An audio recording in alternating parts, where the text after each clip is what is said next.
Welcome back to law vista. तो आज हम पढ़ने वाले हैं सेक्शन 7 बात करता है डेफिनेशन की। डेफिनेशन पार्ट, जितने भी डेफिनेशंस हैं वो सेक्शन 7 में डील किए गए हैं। सेक्शन 7 में सबसे पहली डेफिनेशन है कॉम्पिटेंट अथॉरिटी की। कॉम्पिटेंट अथॉरिटी क्या कहता है? कॉम्पिटेंट अथॉरिटी यानी कि competent authority appointed under section 40। Section 40 में जो भी अथॉरिटी अपॉइंट की जाती है वो होगी कॉम्पिटेंट अथॉरिटी। तो सेक्शन 40 जब हम पढ़ेंगे तब हम कॉम्पिटेंट अथॉरिटी के बारे में पढ़ेंगे। इसके बाद आता है गवर्नमेंट अलॉटी। गवर्नमेंट अलॉटी को हम समझेंगे दो पार्ट में। पहला पार्ट है एक जो प्रीमाइसेस रिक्विजिशन और continue under requisitions which are allotted by the state government for any non residential purpose. पहला है नॉन रेजिडेंशियल पर्पस के लिए और दूसरा है रेजिडेंशियल पर्पस के लिए। तो अगर कोई प्रीमाइसेस जो कि रिक्विजिशन और कंटिन्यूड अंडर रिक्विजिशन है और जो कि अलॉट की गई है बाय द स्टेट गवर्नमेंट के थ्रू अलॉट की गई है, allotted by the state government for any non residential purpose to any department और office of the state government. यानी कि कोई भी प्रीमाइसेस है जो स्टेट गवर्नमेंट ने रिक्विजिशन की है और वो स्टेट गवर्नमेंट किसी डिपार्टमेंट को या ऑफिस जो कि स्टेट गवर्नमेंट या सेंट्रल गवर्नमेंट के अंडर में आती है उसको दिया हुआ है किस पर्पस के लिए? नॉन रेजिडेंशियल पर्पस के लिए। और एनी पब्लिक सेक्टर अंडरटेकिंग और कॉरपोरेशंस ओन्ड और कंट्रोल्ड फुली और partly by the state government और any cooperative society registered under the Maharashtra cooperative societies act, any foreign consulate by whatever name called and on 7 दिसंबर 1996। अब ये आप पढ़ोगे तो बहुत कंफ्यूजिंग लग रहा है, आई नो। तो ये पहला जो ए पार्ट है वो क्या बता रहा है कि अगर कोई प्रीमाइसेस है जो कि रिक्विजिशन है बाय द स्टेट गवर्नमेंट और वो रिक्विजिशन प्रीमाइसेस को स्टेट गवर्नमेंट ने किसी डिपार्टमेंट या डिपार्टमेंट कौन सा है या ऑफिस कौन सी है, स्टेट गवर्नमेंट या सेंट्रल गवर्नमेंट की, कोई पीएसयू है, कोई कॉरपोरेशन है, कोई कोऑपरेटिव सोसाइटी है या फॉरेन कंसुलेट्स है। तो इन सबको स्टेट गवर्नमेंट ने क्या दिया है? प्रीमाइसेस दिया है। और वो किस पर्पस के लिए दिया है? नॉन रेजिडेंशियल पर्पस के लिए। इतना पार्ट समझ में आ जाता है। उसके बाद ऑन 7 दिसंबर 1996, 7 दिसंबर क्यों चूज़ किया है? क्योंकि 7 दिसंबर जो है वो 7 दिसंबर को ये जो नीचे जो एक्ट्स लिखे हुए हैं वो सब एनफोर्समेंट में आते हैं। तो ये सारे एक्ट्स का जो एनफोर्समेंट डेट है वो है 7 दिसंबर। तो ये क्या कहता है कि जब 7 दिसंबर को जो भी ऊपर डिपार्टमेंट्स की बात की गई है, जो भी अथॉरिटीज़ के ऊपर बात की गई है, वो अथॉरिटीज़ जो प्रीमाइसेस है उसके ऊपर वो ऑक्यूपेशन में या पोजेशन में थे, तो जो गवर्नमेंट अलॉटी होगा वो कौन होगा? Principal officer in charge of such office और डिपार्टमेंट ऑफ पीएसयू और कॉरपोरेशन ऑफ सोसाइटी या फिर कंसुलेट। यानी कि स्टेट गवर्नमेंट ने कोई प्रीमाइसेस रिक्विजिशन की हुई प्रीमाइसेस किसी डिपार्टमेंट के पर्पस, किसी डिपार्टमेंट को दिया है फॉर नॉन रेजिडेंशियल पर्पस। और वो ये चार चीज़ें हैं। पहला है कोई गवर्नमेंट डिपार्टमेंट, दूसरा है पब्लिक सेक्टर अंडरटेकिंग्स, तीसरा है कोऑपरेटिव सोसाइटी और चौथा है फॉरेन कंसुलेट। इन चारों को दिया है। और जो 7 दिसंबर है, 7 दिसंबर 1996, इस डेट पर जो भी प्रीमाइसेस दिया गया है वो प्रीमाइसेस की जो अथॉरिटी थी वो ऑक्यूपेशन पे थी या फिर पोजेशन पे थी। तो ऐसे में जो गवर्नमेंट अलॉटी कौन होगा? Principal officer in charge of such office. जो प्रिंसिपल ऑफिसर इन चार्ज होगा वो कहलाएगा गवर्नमेंट अलॉटी। मैं इसको एक बार वापस से एक्सप्लेन कर देती हूँ कि अगर कोई प्रीमाइसेस है जो कि रिक्विजिशन और कंटिन्यू होती है अंडर द रिक्विजिशन और अलॉट की जाती है बाय द स्टेट गवर्नमेंट क्या करती है? वो प्रीमाइसेस को अलॉट करती है for any non residential purpose. किसको अलॉट करती है? किसी डिपार्टमेंट को। डिपार्टमेंट कौन सा? Government department. वो सेंट्रल गवर्नमेंट डिपार्टमेंट भी हो सकता है, स्टेट गवर्नमेंट डिपार्टमेंट भी हो सकता है।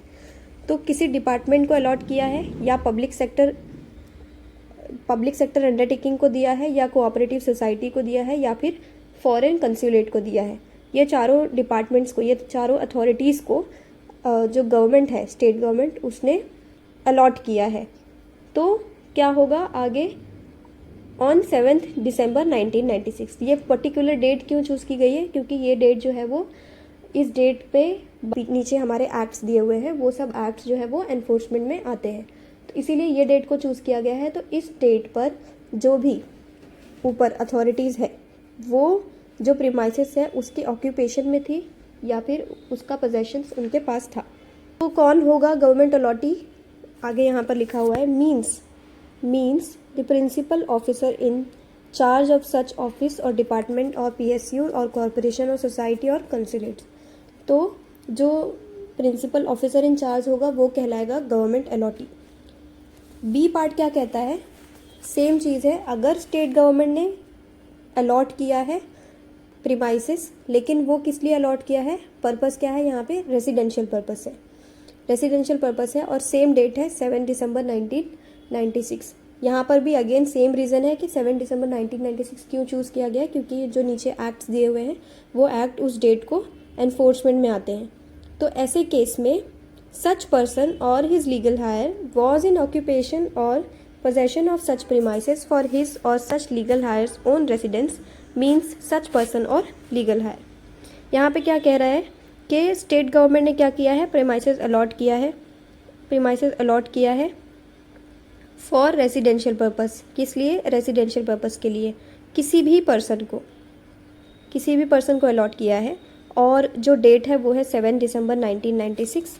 तो ऐसे केस में गवर्नमेंट अलॉटी कौन कहलाएगा, गवर्नमेंट अलॉटी कौन कहलाएगा, सच पर्सन और लीगल हायर, यानी कि जो पर्सन है या उसके लीगल हायर है वो प्रीमाइसेस के ऑक्यूपेशन में थे या उसका पोजेशन उनके पास था।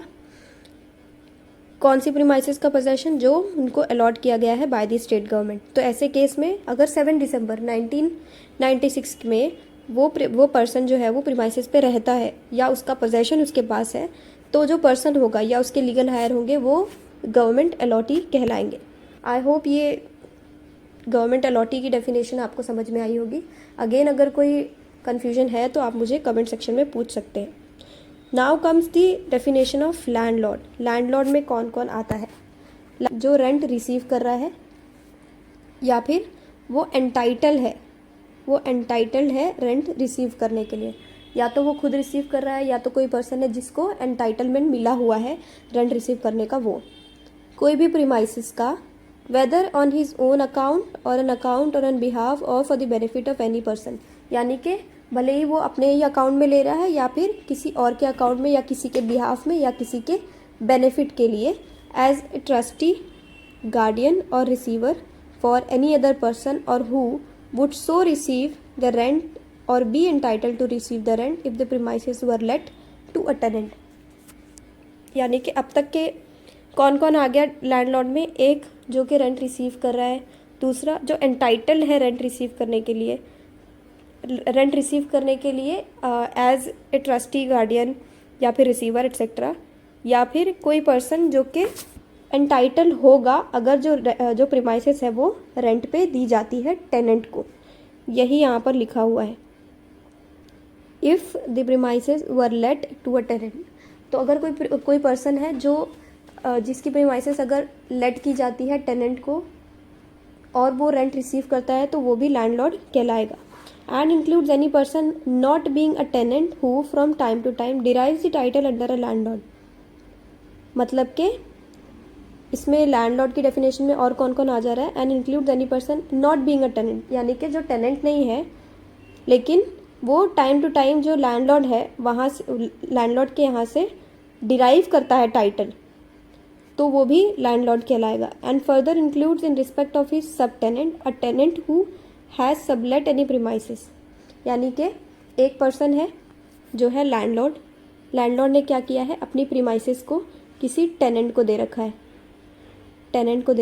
अब टेनेंट ने क्या किया, टेनेंट ने वो प्रीमाइसेस को अगेन एक टेनेंट को दे दिया।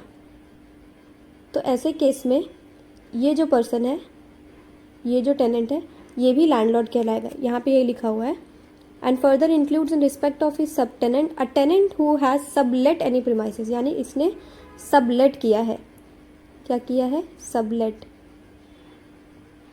तो अगर सबलेट होता है तो जो टेनेंट है, ओरिजिनल टेनेंट है, वो भी लैंडलॉर्ड कहलाएगा in case of the sub tenant. इसके आगे क्या कहते हैं कि अगर कोई लाइसेंसी है, इन रिस्पेक्ट ऑफ अ लाइसेंसी,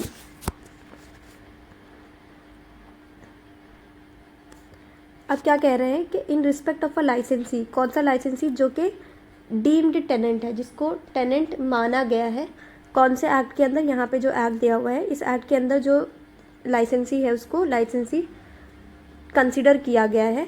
तो ऐसे केस में कौन होगा, जो लाइसेंसर होगा, जो लाइसेंसर है जिसने अपनी प्रीमाइसेस लाइसेंस पर दी है, वो पर्सन जो कहलाएगा लैंडलॉर्ड कहलाएगा।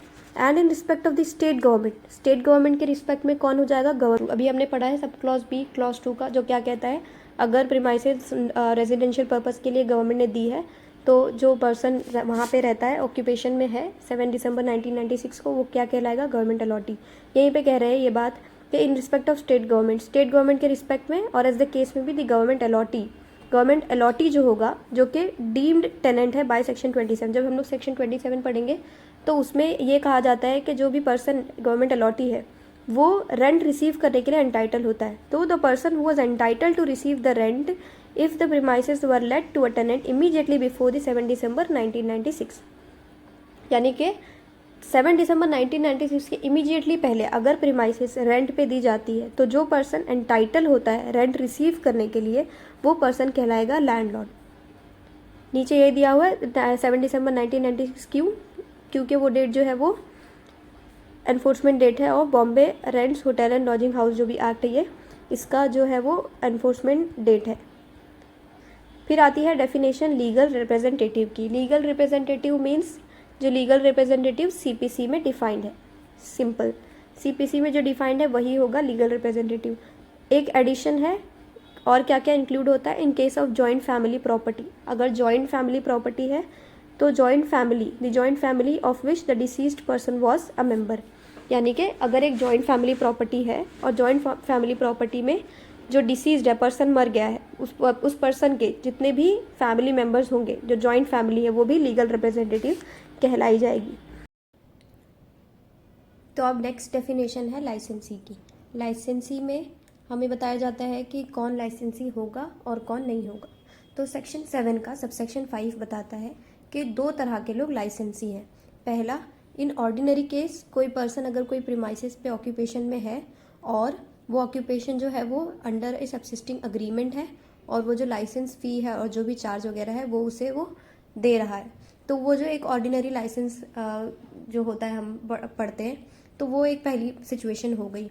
दूसरा, कोई भी प्रीमाइसेस है जो कि किसी बिल्डिंग में है और वो बिल्डिंग जो है वो लीज की गई है या वेस्टेड है to a cooperative housing society, जो कि रजिस्टर है under the Maharashtra cooperative societies act 1960। यहाँ तक हमको बताया जाता है कि लाइसेंसी कौन है। लाइसेंसी कौन है, 2 तरह के लोग। पहला, इन ऑर्डिनरी केस अगर कोई पर्सन किसी प्रीमाइसेस पर ऑक्यूपेशन में है अंडर ए सब्सिस्टिंग अग्रीमेंट, और दूसरा, अगर कोई बिल्डिंग है वो बिल्डिंग जो है वो वेस्टेड है to the cooperative housing society. ठीक है, अब बात आती है कि कौन लाइसेंसी नहीं होगा।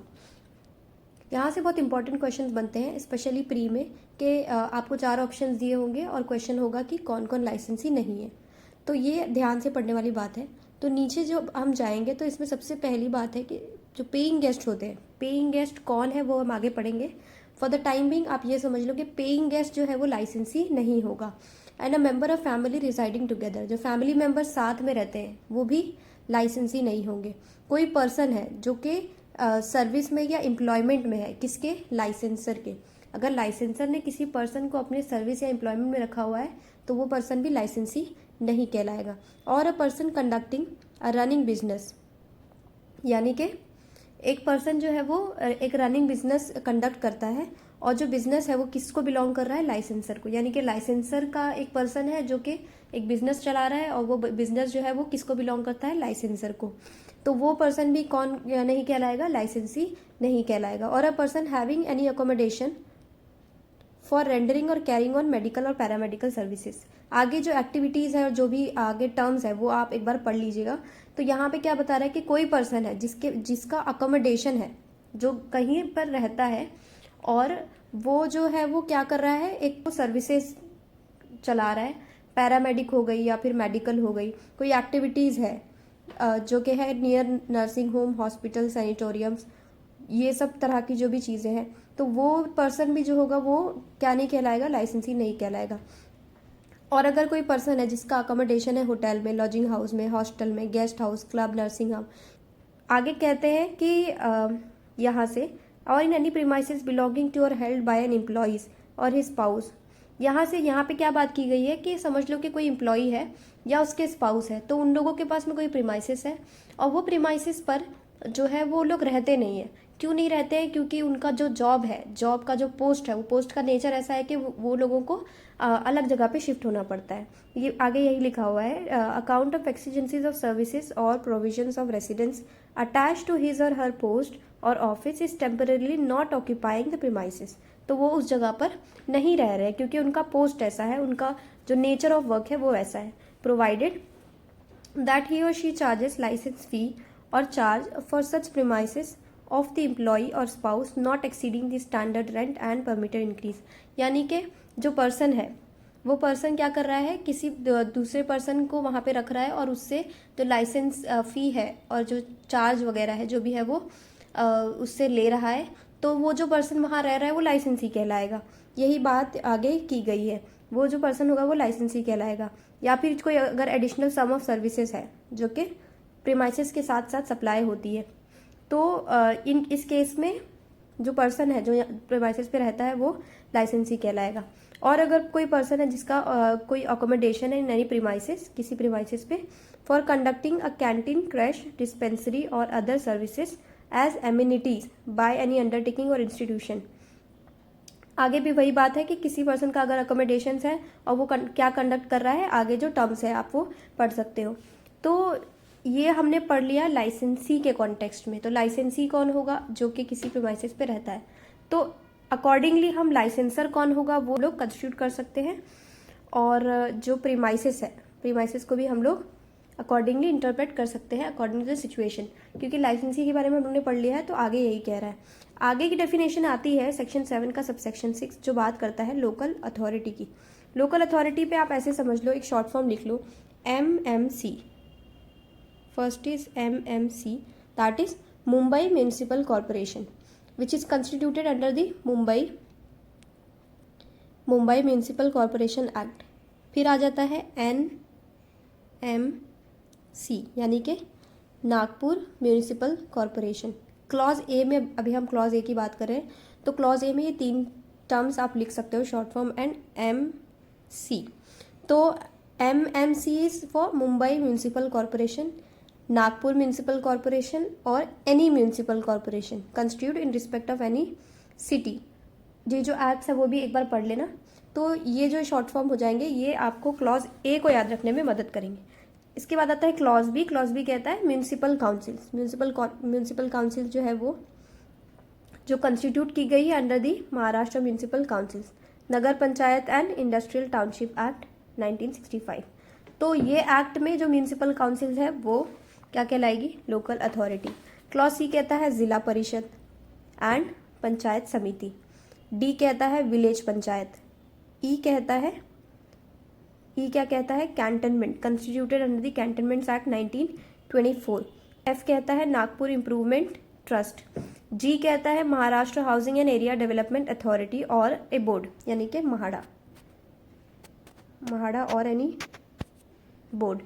एच कहता है city and industrial development corporations and I is Pimpri and Chinchwad new township development authority. अब ये जो है इसको तो हमें याद ही रखना पड़ेगा।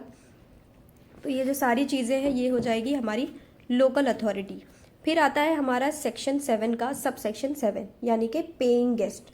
अभी हमने ऊपर पढ़ा था पेइंग गेस्ट जो है वो लाइसेंसी नहीं होगा। तो अब पेइंग गेस्ट कौन है ये यहाँ पर बताया गया है। Paying guest means a person not being a member of the family, यानी कि जो फैमिली है, रह रही है, रिसाइडिंग फैमिली है, वो फैमिली का वो मेंबर नहीं है। Who is given a part of the premises, जो जगह है वो जगह का एक पार्ट उसको दिया हुआ है, in which the licensor resides on licence. तो जो लाइसेंसर है वो उस जगह पे रहता है और जो एक उसका पार्ट है वो एक पर्सन को दिया हुआ है, और जो पर्सन है वो फैमिली मेंबर नहीं है। तो जो पर्सन है लाइसेंसर की जगह पे रह रहा है, तो वो जो पर्सन होगा वो पेइंग गेस्ट होगा और वो लाइसेंसी नहीं होगा। सो पेइंग गेस्ट का मतलब आई होप आप लोगों को समझ में आ गया होगा। Paying guest means a person, जो कि पेइंग गेस्ट कौन है? एक पर्सन है जो एक फैमिली मेंबर नहीं है और वो जो है वो रह रहा है उस फैमिली के साथ में, और जिसको एक पार्ट, जो प्रीमाइसेस है उसका एक पार्ट दिया गया है कौन सी प्रीमाइसेस पे, जहाँ पे लाइसेंसर रहता है। ठीक है, आगे आता है सेक्शन 7 का subsection 8 which is permitted increase. ये भी बहुत इंपॉर्टेंट है, बहुत छोटा सा एक लाइन में है लेकिन बहुत इंपॉर्टेंट है। तो परमिटेड इंक्रीज क्या कहता है?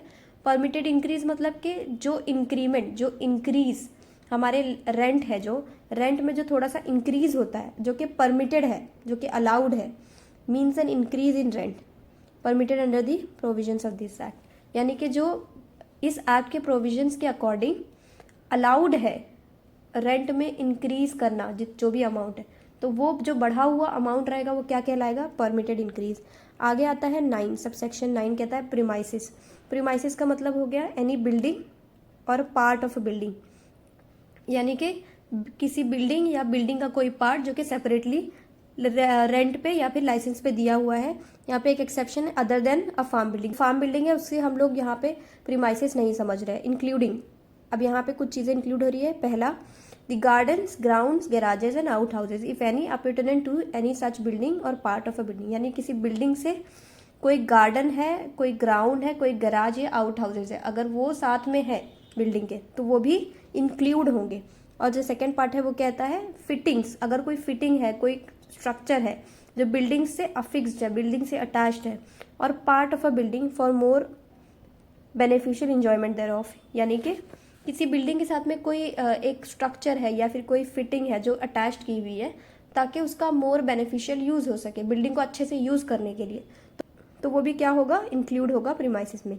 But does not include a room और अदर एकोमोडेशन इन अ होटल और लॉजिंग हाउस। यानी कि कोई होटल और लॉजिंग हाउस है, वहां पर अगर कोई रूम है या कोई अकोमोडेशन है तो वो प्रीमाइसिस पे नहीं आता है। रिक्विजिशन और कंटिन्यूड अंडर एक्विजिशन, इसका मतलब क्या होगा? ये एक बार JMFC के लिए क्वेश्चन बना था कि प्रीमाइसेस, रिक्विजिशन और continued under acquisition means what, और नीचे 4 ऑप्शन थे, एक्ट थे एक्चुअली। तो वो एक्ट जो ये यहाँ पे हमारा एक्ट है ना, इसको हम लोगों को याद रखना पड़ेगा। तो ये जो एक्ट है ये है 1948 का एक्ट। फिर सेक्शन 7 का सबसेक्शन 11 बात करता है prescribed. Prescribe means prescribed by rules. 12 भी रिपील, रिपील मतलब कि जो रिपील कर दिया गया है, और रिपील्ड एक्ट मतलब कि जो रिपील्ड एक्ट्स है, रेफर टू इन सेक्शन 58। जब सेक्शन 58 पढ़ेंगे तो उसमें कुछ एक्ट्स के नाम बताए हुए जो रिपील्ड हो गए या खत्म हो गए। सेक्शन 7 का सबसेक्शन 13 बताते हैं rules. Rules means the rules made under this act. अब आता है standard rent, very important definition. Standard rent defined है सेक्शन 7 के सब सेक्शन 14 में। स्टैंडर्ड रेंट को भी हम 2 तरह से समझेंगे। पहला कि अगर स्टैंडर्ड रेंट कोर्ट के थ्रू फिक्स्ड है, और दूसरा अगर स्टैंडर्ड रेंट कोर्ट के थ्रू फिक्स्ड नहीं है। पहले केस में जब standard rent is fixed by the court, जब स्टैंडर्ड रेंट कोर्ट के थ्रू फिक्स्ड है तो, और एज द केस में be the controller under the Bombay rent restrictions act, court के थ्रू या फिर कंट्रोलर के थ्रू अंडर दीज एक्ट। अब ये एक्ट यहाँ तक के आता है, यहाँ तक के ये सारे एक्ट्स जो है इनके अंडर जो भी कंट्रोलर्स हैं वो लोग, तो वो उन्होंने या कोर्ट ने अगर डिसाइड किया हुआ है स्टैंडर्ड रेंट, तो वो rent plus an increase of 5% in the rent so fixed, यानी कि जो रेंट फिक्स्ड है उसका 5% इंक्रीज,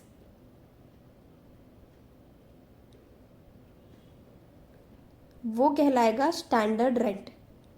फिर से समझते हैं इसे, वो कहलाएगा स्टैंडर्ड रेंट। फिर से समझते हैं क्लॉज ए क्या कह रहा है कि अगर कोई रेंट है जो कोर्ट ने फिक्स किया हुआ है या फिर कंट्रोलर ने फिक्स किया हुआ है, कंट्रोलर के लिए आगे एक्ट्स दिए हुए हैं, यहाँ तक के वो एक्ट्स हैं सारे, तो अगर इन दोनों लोगों के द्वारा अगर कोई रेंट है जो स्टैंडर्ड रेंट जो है वो फिक्स्ड किया हुआ है, तो वो रेंट, सच रेंट प्लस 5% जो होगा, रेंट जो है, रेंट हमने भी डिसाइड किया, वो रेंट का 5% इसमें ऐड होगा, अब वो टोटल मिलके हो जाएगा स्टैंडर्ड रेंट। ठीक है।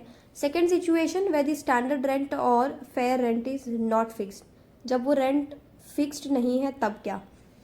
Then subject to the provisions of section 6 and 8। Section 6 और 8 के सब्जेक्ट में आगे क्या कह रहे हैं? पहला, सबसे पहली बात, the rent at which the premises were let on 1st day of October 1987।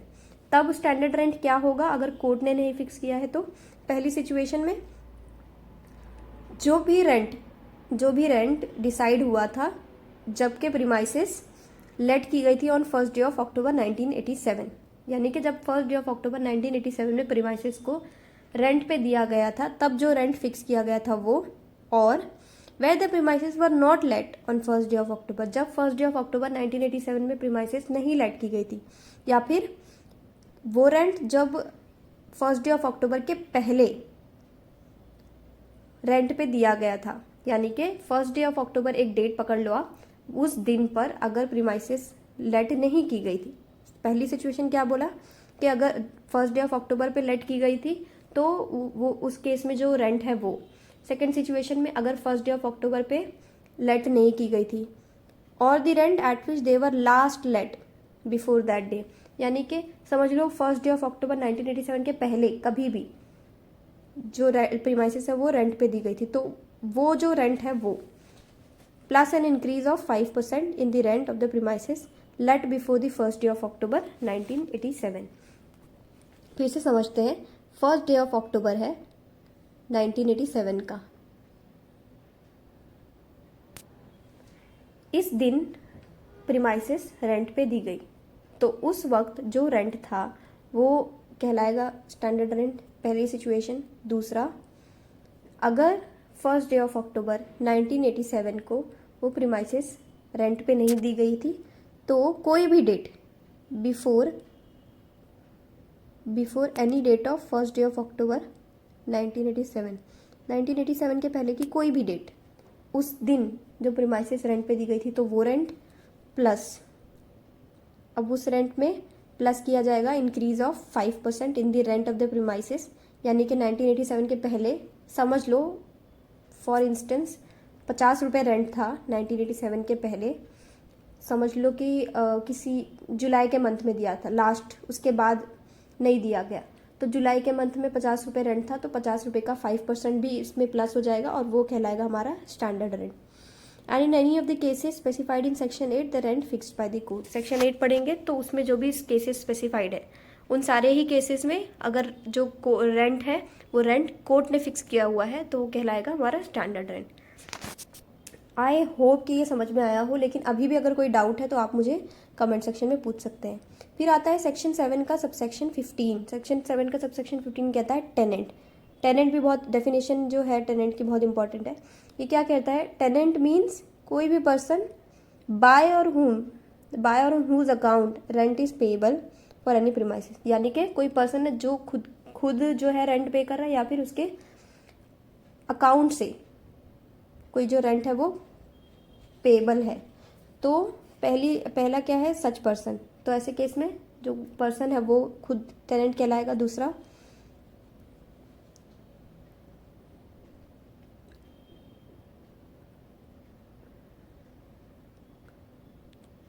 tenant means any person by or on account the rent is payable for any purpose and includes such person।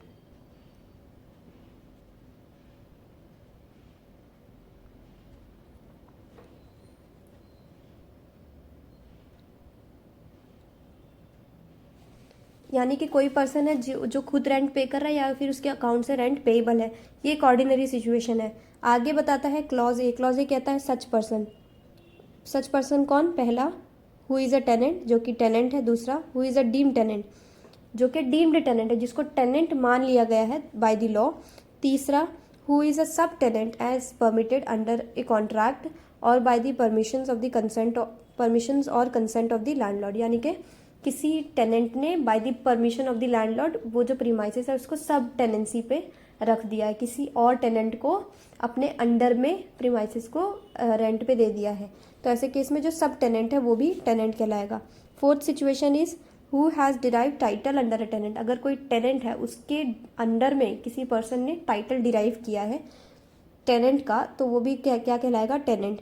पांचवी situation है to whom interest in premises has been assigned और transferred as permitted, यानी कि किसी एक person को जो tenant का इंटरेस्ट है वो असाइंड हो गया है या फिर ट्रांसफर हो गया है बाय वर्च्यू ऑफ और under the provisions of any of the repealed acts, यानी कि जो रिपील्ड एक्ट्स है, रिपील्ड एक्ट सेक्शन 58 में हम पढ़ेंगे।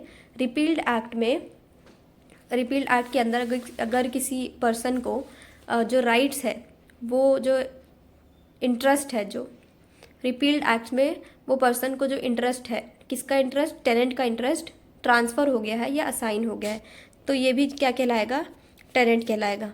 बी कहता है a person who is deemed to be a tenant under section 25। Section 25 में जो पर्सन को हम लोग टेनेंट मान ले रहे हैं वो पर्सन भी टेनेंट कहलाएगा। सी कहता है a person to whom interest in premises has been assigned और transferred as permitted under section 26। Section 26 में वो पर्सन जिसको प्रीमाइसेस का इंटरेस्ट असाइन हुआ है या ट्रांसफ़र हुआ है। क्लॉज डी जो है वो कहता है in interest, sub clause D है वो क्या कहता है, in relation to any premises, अगर टेनेंट जो है वो मर जाता है, टेनेंट की डेथ हो जाती है, बिफोर और after the commencement of this act, यानी कि ये एक्ट के कमेंसमेंट के या कमेंसमेंट के पहले या बाद में, अगर टेनेंट की डेथ हो जाती है तो कोई भी टेनेंट की फैमिली का जो मेंबर है वो टेनेंट कहलाएगा। हु, आगे कंडीशन है, who where they are let for residence is residing, यानी कि एक टेनेंट है, टेनेंट की डेथ हो जाती है तो उसका जो फैमिली मेंबर है वो टेनेंट कहलाएगा। कि कौन सी सिचुएशन में कहलाएगा, पहला, अगर वो रेसिडेंस के लिए टेनेंट को दी गई थी, रेसिडेंशियल पर्पस के लिए दी गई थी, तो वो जो फैमिली मेंबर है वो रहता था टेनेंट के साथ। दूसरा, अगर वो एजुकेशनल, बिजनेस, ट्रेड या स्टोरेज पर्पस के लिए दी गई थी तो वो प्रीमाइसेस को यूज़ करता था टेनेंट के साथ, जो फैमिली मेंबर है वो टेनेंट के साथ उस प्रीमाइसेस को यूज़ करता था। आगे कहते हैं with the tenant at the time of his death, जब उसकी डेथ का टाइम था उस वक्त में वो टेनेंट के साथ में वहाँ पर रेसिडेंस के लिए था तो रहता था, और या फिर बाकी पर्पसेस के लिए तो यूज़ करता था।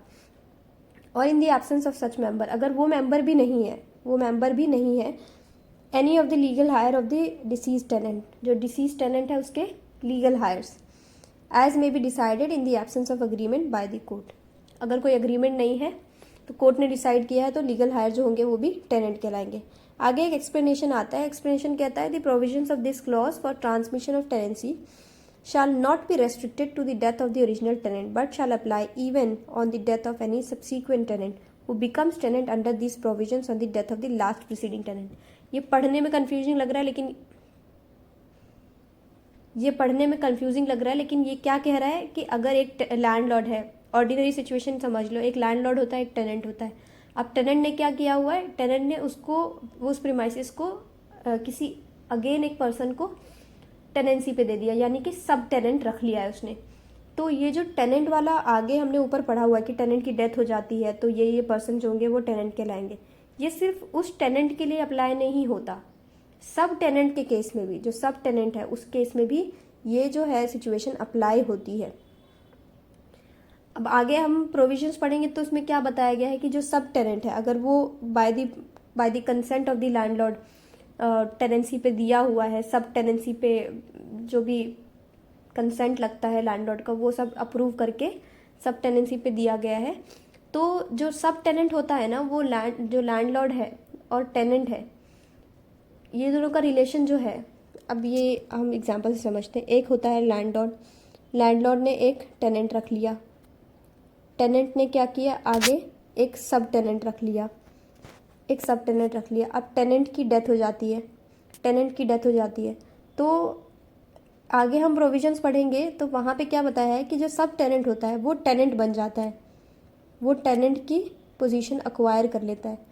तो आगे यही बता रहा है कि जो टेनेंट है, टेनेंट की डेथ हो जाएगी तो सब टेनेंट बन जाएगा, और जो प्रोविजंस है डेथ वाले वो उसके लिए भी अप्लाई होंगे। यही बात है जो सेक्शन 7 का जो है हमारा सब सेक्शन 15 बात करता है। यहाँ पे हमारी डेफिनेशन पार्ट जो है वो कंप्लीट हो जाती है। अगर आपको कोई भी डाउट है या फिर आप चाहते हो कि कोई पर्टिकुलर डेफिनेशन का मैं अलग से वीडियो बनाऊं या कोई भी डाउट है, आप मुझे कमेंट सेक्शन में बता सकते हो। Next will discuss section 8। Section 8 भी थोड़ा बड़ा है जो कि बहुत इंपॉर्टेंट है, बट वो बताता है स्टैंडर्ड रेंट और परमिटेड इंक्रीज़ के बारे में। तो हम सेक्शन 8 नेक्स्ट वीडियो में डील करेंगे, और इससे रिलेटेड अगर आपको कोई भी डाउट है तो आप मुझे कमेंट सेक्शन में पूछ सकते हो। I will try to answer all the questions and I hope ये वीडियोज़ हेल्पफुल लग रहे हैं, और अगर आपको ये वीडियोज़ हेल्पफुल लग रहे हैं तो आप मेरे बाकी वीडियोज़ भी चेकआउट कर सकते हैं। And thank you so much for watching this video, and do subscribe to my channel and hit the bell icon, ताकि मैं अभी जो मैंने महाराष्ट्र एंड कंट्रोल की सीरीज़ स्टार्ट की है तो वो जो एंड हो उसका नोटिफिकेशन आपको मिलता रहे। एंड